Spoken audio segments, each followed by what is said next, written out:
Bueno, y para discutir los posibles alcances, ventajas, desventajas y trabas con los que se podría enfrentar esta iniciativa promovida por el presidente López Obrador, nos acompañan vía Zoom la investigadora del Instituto Mora, Leticia Calderón, y el académico y analista Ramón Morales. Muchas gracias, les damos la bienvenida. Gracias, ¿Cómo están? Azul. Gracias, buenas noches, Ramón. Gracias, Leticia, Azul, Víctor, gracias. Bienvenidos, bienvenidos. Bueno, pues vámonos directo a lo que es pues el centro del debate. ¿Es necesario o no es necesaria una reforma electoral? Nuestro instituto ejecutor y el tribunal, que es el que califica las elecciones, ¿funcionan? ¿Están bien tal y como están o no? Y entonces eso nos derivaría a otras preguntas. Iniciamos contigo, Ramón.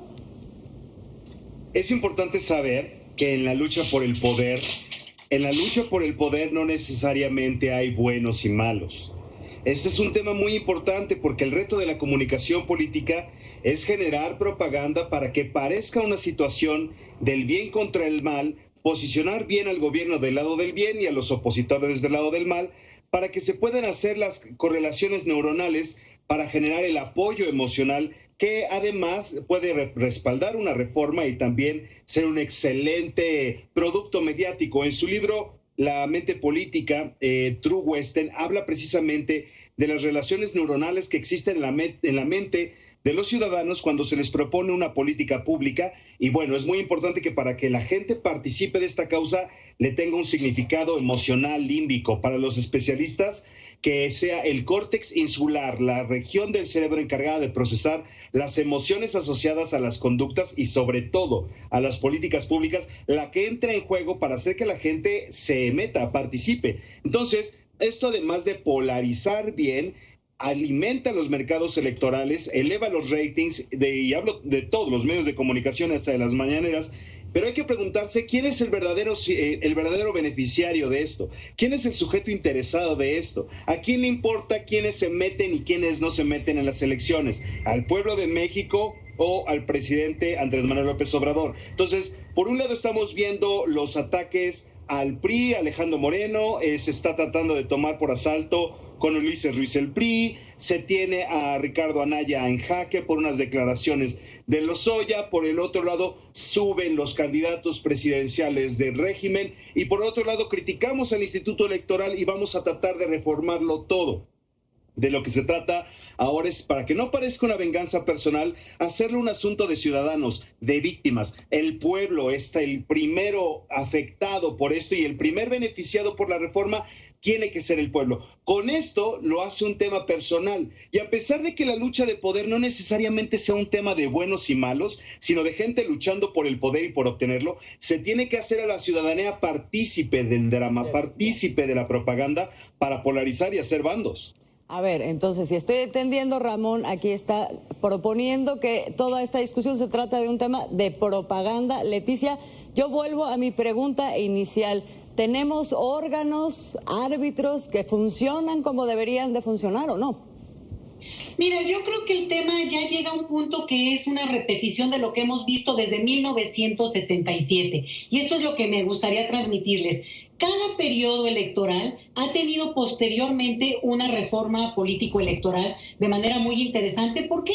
Porque se aprende de los errores, porque se necesitan renovar algunas de las cosas que se ha visto que no funcionaban y creo que claramente algunos, incluso sin ser expertos, sabemos muy bien que hay una serie de cosas que en nuestro sistema político-electoral no funcionan y eso es lo que está puesto ahorita en el escritorio, digamos, en la mesa de todo mundo. Entonces, hay una queja en el sentido de cómo se puede hacer, pero este es el otro nivel que yo creo que es, frente al tema obligado de avanzar en una reforma, está el otro que es el juego político, en el cual muchas veces pues, los ciudadanos somos parte digamos, del auditorio que está viendo esto. Pero es obvio que el presidente lo jala al extremo de lo más que se podría decir es que se vayan todos, ¿no? Que esa es además una consigna que se ha repetido en todos los países de América Latina respecto a sus clases políticas en algún momento, en el entendido de que eso también permite negociar.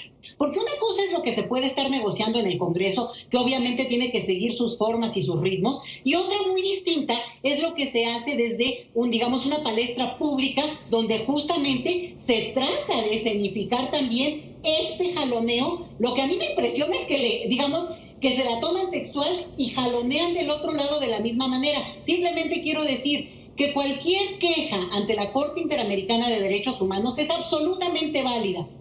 Desafortunadamente, es un proceso que lleva tantos años.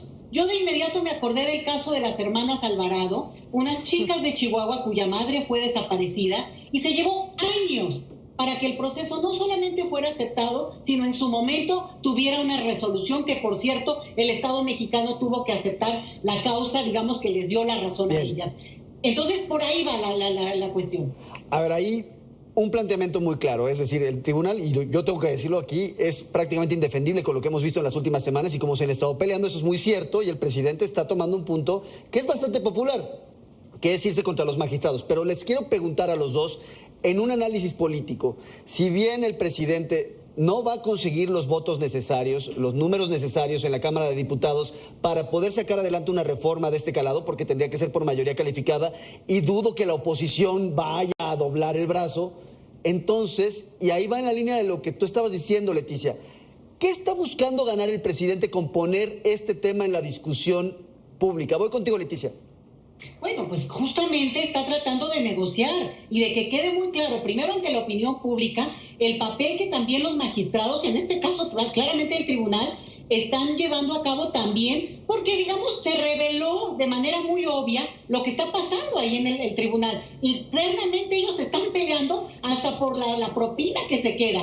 Esa es una fuerte, pero la otra también es que, por ejemplo, ahora con una decisión en términos de revisar algunos procesos electorales de manera no solicitada, creo que también jalan ellos, y en este caso, bueno, la presidenta del tribunal, bueno, que ha sido presidenta del tribunal, jala también la parte del debate que ya es más político y no necesariamente técnico. Yo creo que por ahí va el asunto. Ramón.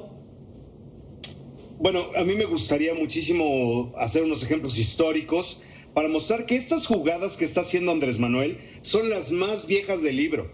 O sea, buscar que se renueven todos los magistrados electorales, eso es lo único nuevo, pero sustituir a los integrantes de un organismo opositor, Andrés Manuel se lo copió a Franklin Delano Roosevelt, que en 1930 quiso aumentar de 9 a 15 el número de ministros de la Suprema Corte porque no apoyaban sus reformas de New Deal en los años 30.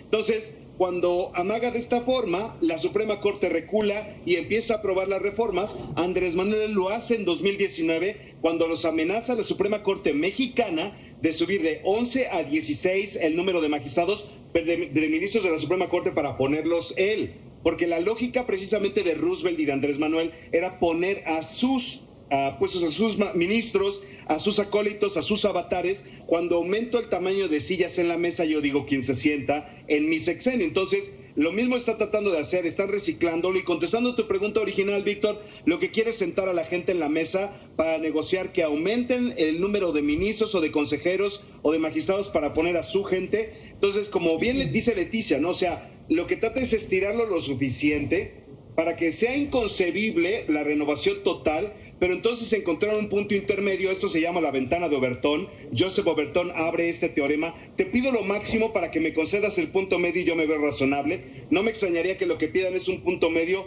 como tratar de aumentar unos cuantas curules en el tribunal y en el instituto para poner a su gente, evidente. Con esta hipótesis que no sé si sea la verdadera, si sea acertada, pero que suena muy interesante.